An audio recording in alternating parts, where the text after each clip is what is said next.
Yeah, Ryan. The next mile and a half intermediate track after this weekend is Vegas in March. So I'm curious, like, how much is this weekend about this weekend? And is there anything you think you'll do or any of your teammates will do, maybe looking ahead to next year?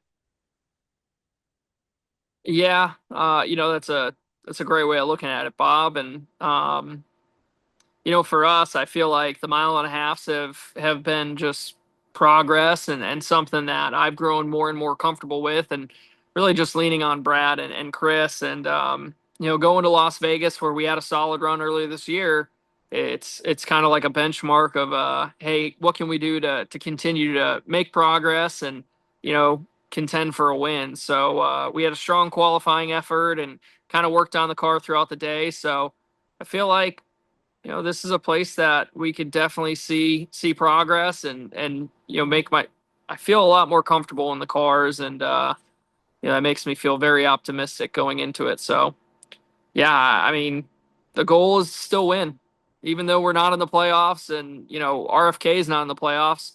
All three of our teams, that's our goal. So that's the plan. Looking at the spring at Las Vegas, you talked about progress on mile and a halves. It's your first top 10 and you get a third place finish there. Is that simply a matter of having speed in the car to give you your best qualifying position there ever? Or what all factored into that? Is there something different like Derek's bringing to the table? I think it was an execution of a lot of different things. I think, the speed in the car, good restart choices, executing a race is ultimately what got us that third place finish. I think between pit strategy, I remember, there was two guys racing really hard at the end of that race, taking air off each other that it Mhm. made us go from a fifth place finish to a third place finish and allowed us to capitalize on that. So that was just a group team effort, between the car, Derek's great calls, the pit crew executing on pit road, and I felt like I did a good job on restarts. So I felt like that was where we saw a lot of potential, and it kind of built momentum for us. And yeah, I think a lot of different things on that. Okay, and then just looking forward to this weekend, apart from, running a smart race, some of those things, what will translate from the spring to this weekend with just, the way everyone's gone through a bunch of different intermediates this season and then the differences in temperatures?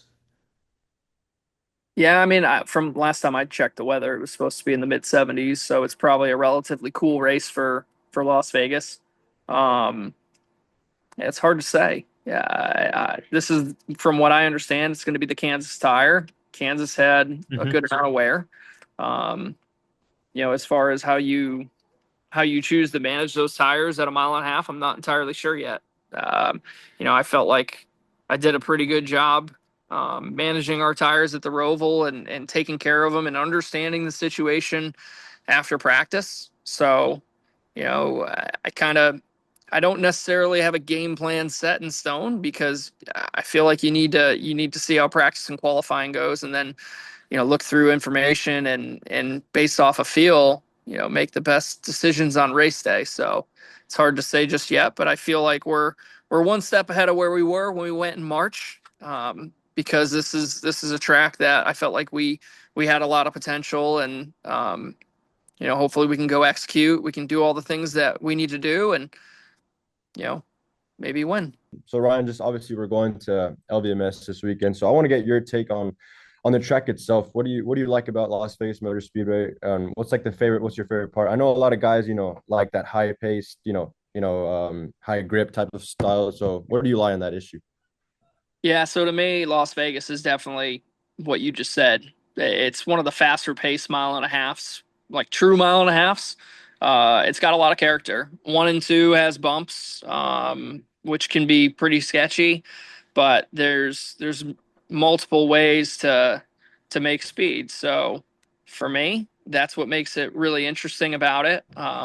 It's kind of, not the same as old Atlanta, but there's a lot of technique to getting around turns three and four and kind of going where people don't and trying to maximize that. So yeah, I think Las Vegas is definitely a place that when we as drivers go to a mile and a half, that's definitely one of the favorites.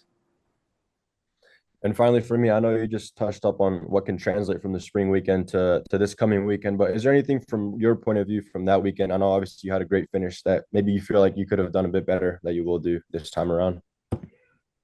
Yeah, I mean, there's always things that I feel like we can look back and possibly do better. For me, it's just continuing to zone in on the style that I want to be better at a mile and a half. So I think we've made some gains, and yeah, we'll see this weekend.